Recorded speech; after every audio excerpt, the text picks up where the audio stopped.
كرة القدم والانفعالات، لأننا إذا خسرنا ربما لن نكون سعداء، ولكن الانفعالات والمشاعر هذا ما نريده وما يجب أن نفعله. يجب أن نقدم للناس لحظة في حياتهم تنسيهم مشاكلهم وتجعلهم يستمتعون بكرة القدم. بين ذلك، بين البطولات، خلال البطولات، خارج المباريات وخارج أرض الملعب، للجميع الحق في التعبير عن رأيه كما يريد، ولكن لنعطي هذه اللحظة لحظة الفرح لمن يريد أن يستمتع بها. ننتقل للصف الثاني.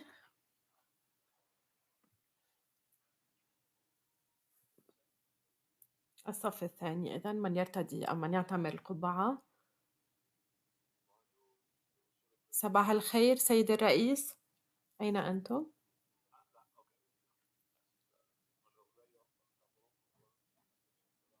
سأتحدث بالفرنسية.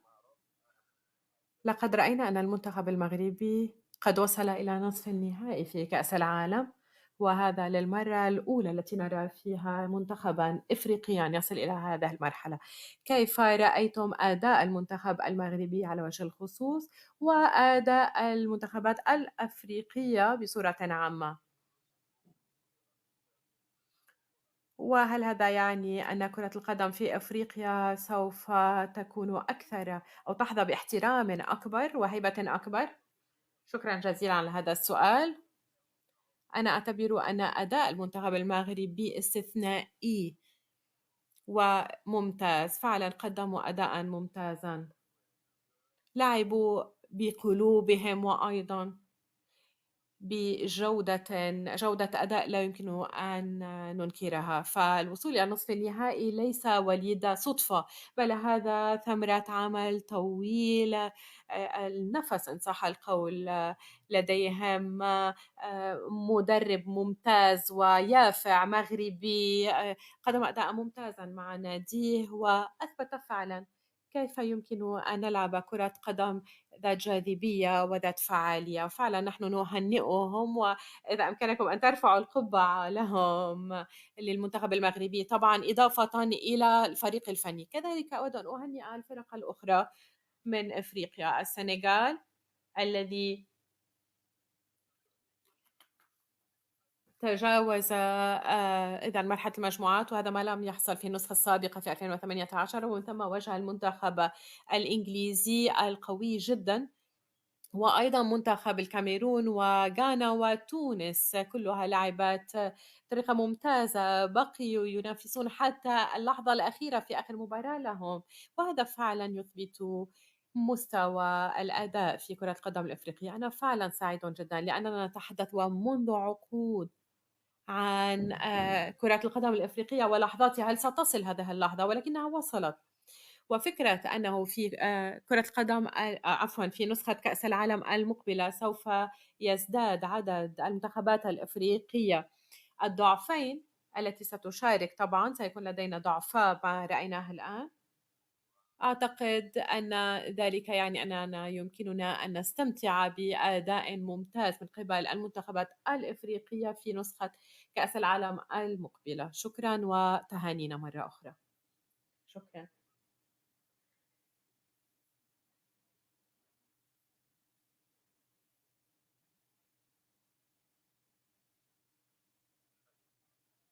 شكرا شكرا سيد الرئيس. جابرييل كلارك من آي تي في.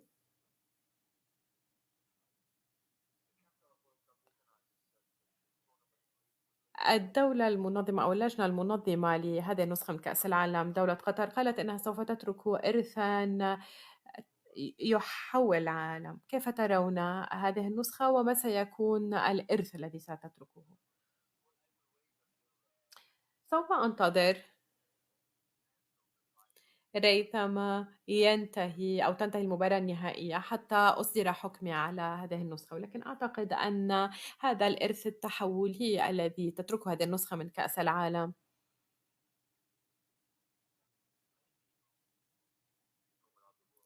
مفاده أن الكثيرين من كافة أنحاء العالم قد زاروا دولة قطر وقد اكتشفوا العالم العربي الذي لم يكونوا يعرفوه أو ربما لا يعرفونه سوى من خلال ما قدم لهم عنه. في الوقت نفسه القطريون والسعوديون والإماراتيون الذين أيضا رحبوا بالكثير من المشجعين من كافة أنحاء العالم قد تحضروا، قد استعدوا من أجل أن يرحبوا بالعالم أجمع. فتحوا أبوابهم، منازلهم، دولهم من أجل استقبال الناس، استقبال الجميع من كافة أنحاء العالم. الإرث الرئيسي هو أن من أتى، من زار قطر، قد اكتشف أن ما يحكى أو ما حسبه أو ما اعتقده ليس صحيحا، أنه يمكن أن نمضي وقتا معا وأن نستمتع وأن نمضي وقتا جميلا وأن نتعرف إلى بعضنا أكثر. هؤلاء الأشخاص حين يعودون إلى بلدانهم، إلى ديارهم، سوف يتحدثون عن تجاربهم. من سيبقون هنا سيتحدثون عن تجاربهم، يفتحون أكثر للغير للآخر. وأعتقد فعلا أن هذا من أهم نقاط الإرث غير المرتبطة بكرة القدم على وجه الخصوص في هذه النسخة من كأس العالم.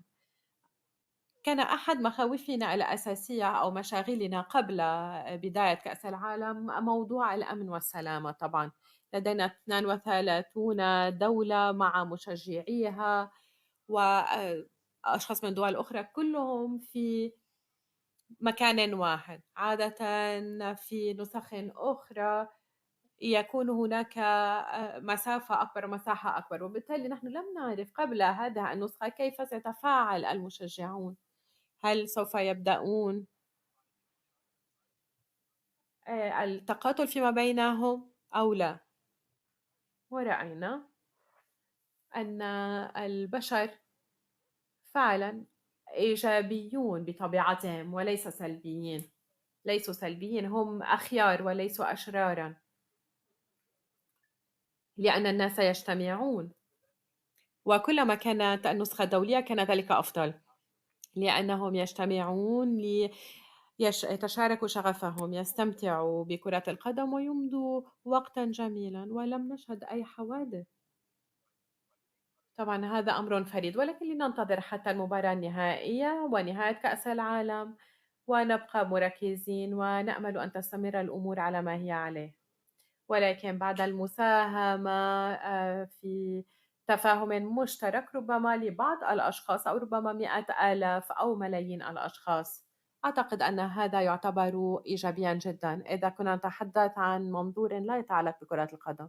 أما بالنسبة إلى منظور كرة القدم يمكن أن أتحدث لساعات عن جمال وامتياز هذه النسخة وما تتركه من إرث في كرة القدم على وجه الخصوص، ولكن نترك ذلك بعد المباراة النهائية لنرى من سوف يتوج بطلا لكأس العالم.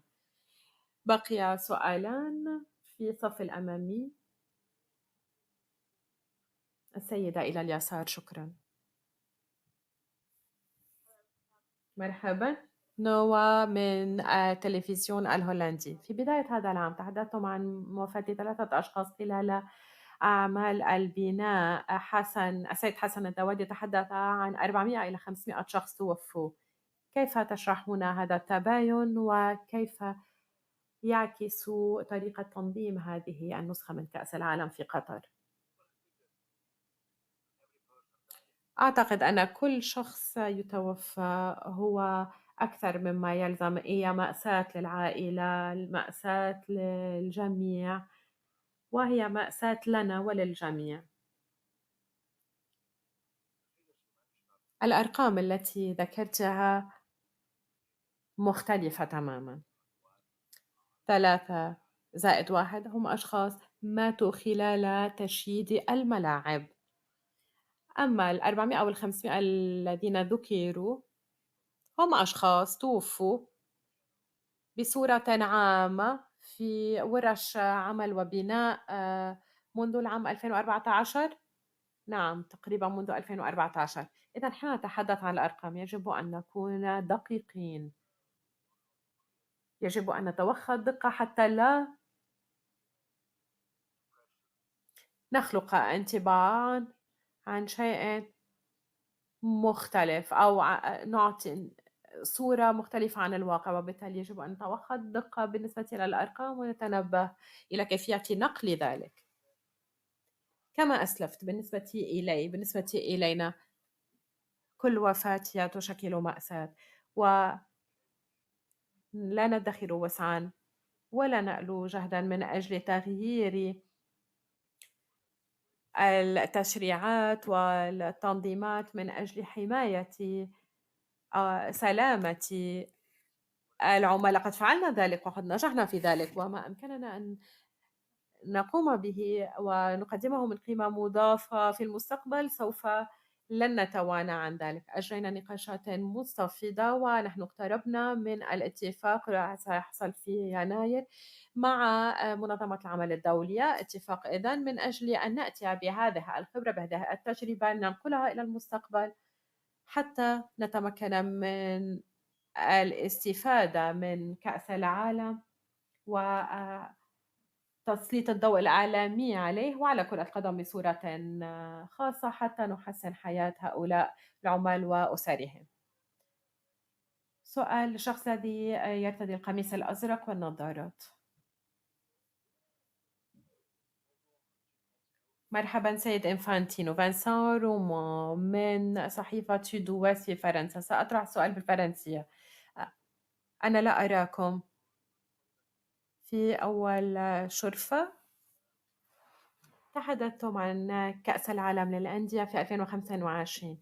هل يمكنكم أن تفصلوا كيف سوف تدرجون هذه البطولة في الروزنامة، مع العلم أن الصحافة البريطانية أفادت بأن الاتحاد الأوروبي للأندية كان يعترض على هذا المشروع؟ كيف سيحصل ذلك خلال الروزنامة إلى أو لكم من الوقت، أين بأي دولة أو بأي مدينة؟ لا أعرف ما كتبته الصحافة البريطانية وما لم تقله، ولكن ما نناقشه وما قررناه أنه سوف يكون هناك كأس العالم للأندية ل32 فريقا كل 4 سنوات. النسخة الأولى سوف تقام في 2025 في فصل الصيف. إذا ضمن هذا الفئة، حيث من قبل كان هناك كأس القارات، طبعا الفترة ستكون أطول مع 32 ناديا. ستكون أفضل الفرق في العالم التي سوف تشارك في ذلك، أنا أكيد من ذلك، ولكن كل التفاصيل سوف تساق ويتم الاتفاق عليها أي دولة، وسوف يحصل ذلك في الأسابيع أو الأشهر المقبلة. نتفق على ذلك مع أو بالتشاور مع الجميع. اليوم في مجلس الفيفا اتخذ بالإجماع هذا القرار بالمبدأ لإقامة هذه البطولة. ربما نحن المنظمة الوحيدة في كأس العالم، أنني لا أريد أن أكون مخطئا، على الأقل على المستوى الدولي، الذي لم ينظم بطولة خلال الجائحة. الجميع كان قد أجل البطولات ولكنها أقيمت. نحن كنا نتوقع كأس العالم للأندية في 2021 مع 24 فريقا، ولكن هذه البطولة لم تقم ولم تستبدل ولم تحصل، لأننا تركنا مجالا لكوبا أمريكا واليورو، أيضا بطولة يورو، لأننا نريد الحفاظ على صحة ورفاه اللاعبين ولا نريد أن نثقل كاهلهم. هذا يعطينا أيضا فرصة